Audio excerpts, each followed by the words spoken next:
एक भक्त की अटूट विश्वास की सत्य घटना और उसे फिर दिखाया महादेव ने चमत्कार। आप देख रहे हैं मंदिर दर्शन। अगर अभी तक आपने हमारे चैनल को सब्सक्राइब नहीं किया तो देर किस बात की, चैनल को अवश्य सब्सक्राइब करें और बेल आइकन जरूर दबाएं ताकि ऐसी ही खास लेटेस्ट अपडेटेड वीडियोस आपको जानने और सुनने को मिलती रहे। ये कहानी है गुजरात में रहने वाली 16 वर्षीय दीक्षा की, जो बचपन से ही भगवान शिव के बारे में बहुत सुनती आई थी। हमेशा भगवान शिव को जल चढ़ाने पास के ही एक मंदिर में जाया करती थी। हर सोमवार को वह व्रत रखती थी और ये लगभग 7 साल की उम्र से ही करती आ रही थी। दीक्षा का स्वभाव भी सबके प्रति बहुत अच्छा था।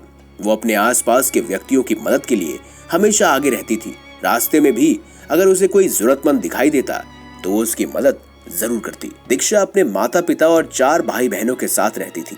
एक दिन अचानक से एक सड़क दुर्घटना में उसके माता पिता का देहांत हो गया। परिवार के सदस्य उनके इस दुख में शामिल तो हुए, लेकिन उनकी मदद करने से पीछे हट गए। भाई बहनों में सबसे बड़े होने की वजह से अब सबकी जिम्मेदारी उसके कंधों पर आ गई थी। उसने अपनी पढ़ाई छोड़ने का फैसला किया और वो पास ही में बनी एक छोटी सी फैक्ट्री में काम करने लगी।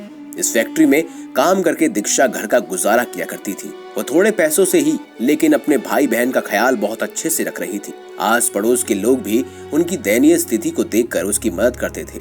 एक दिन दीक्षा फैक्ट्री पर थी और उसके तीनों भाई बहन स्कूल में थे। अचानक से उनके क्षेत्र में भयंकर भूकंप आया। इस वजह से सभी लोग अपने घरों, स्कूल, फैक्ट्रियों और दफ्तरों से बाहर निकल आए। भूकंप के झटकों से कुछ क्षेत्र में लोगों को जान माल की काफी हानि हुई। इस खबर को सुनकर दीक्षा को अपने भाई बहनों की चिंता होने लगी। थोड़ी देर बाद फैक्ट्री में काम करने वाले सभी मजदूरों को घर भेज दिया गया। दीक्षा रिक्शा पकड़कर सीधे स्कूल पहुंची। जब उसने अपने भाई बहनों को सही सलामत नहीं देखा तब तक उसे राहत नहीं मिली। दीक्षा ने फिर रिक्शा पकड़ा और अपने भाई बहनों को लेकर घर की ओर निकल पड़ी। जैसे ही वह घर पहुंची तो वहां का मंजर कुछ और ही था, जिसे देखकर दीक्षा फूट फूट कर रोने लगी।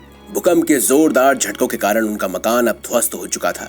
हैरानी की बात तो ये थी कि उनके पूरे मोहल्ले में सब ठीक था, यहाँ तक कि कच्चे मकानों में भी एक करोच तक नहीं आई थी। लेकिन भूकंप ने उनके मकान को उनसे छीन लिया था। लेकिन इस वक्त भी दीक्षा ने हिम्मत से काम लिया और वह किराए के मकान में रहने लगे। थोड़े समय पश्चात दीक्षा जिस फैक्ट्री में काम करती थी वो भी बंद हो गई थी। एक के बाद एक मुसीबत दीक्षा के सामने आ रही थी। वो हमेशा ही समझदारी से काम लेती। इसके बाद दीक्षा का भाई जो उन सब में सबसे छोटा था, उसकी तबीयत अचानक बिगड़ने लगी। वो ना तो आंखें खोल पा रहा था और ना ही कुछ बोल पा रहा था। उसके इलाज के लिए भी उसके पास पैसे नहीं थे। मुसीबत के समय हिम्मत से काम लेने वाली दीक्षा अब हार मान चुकी थी। वो उनके घर के समीप सोमनाथ मंदिर में जाकर शिवलिंग स्वरूप पूजा महादेव की करने लगी और अपनी पीड़ाओं से रो रो कर कहने लगी। जब वह मंदिर से बाहर निकली तो उसे एक साधु मिले। उन्होंने दीक्षा को रोकते हुए कहा, बेटी, मैंने तुम्हारे सभी दुख और चिंताएं सुन ली है। कल तुम अपने बीमार भाई को यहाँ शिव मंदिर में लेकर आ जाना। दीक्षा ने साधु की बात मान ली और अपने भाई को विख्यात सोमनाथ शिव मंदिर में ले आई। वो साधु उसी स्थान पर खड़ा था जहाँ वह दीक्षा से कल मिला था। दीक्षा सबसे पहले अपने भाई को साधु के पास लेकर गई। साधु ने दीक्षा के भाई को जैसे ही भभूत लगाई वो तुरंत ही ठीक हो गया। ये सब दीक्षा के लिए किसी चमत्कार से कम नहीं था। दीक्षा अपने भाई को बिल्कुल स्वस्थ देखकर बहुत खुश थी और वो शिवलिंग पर दूध चढ़ाने लगी। लेकिन इसके बाद जो हुआ उस पर दीक्षा का यकीन कर पाना लगभग मुश्किल था।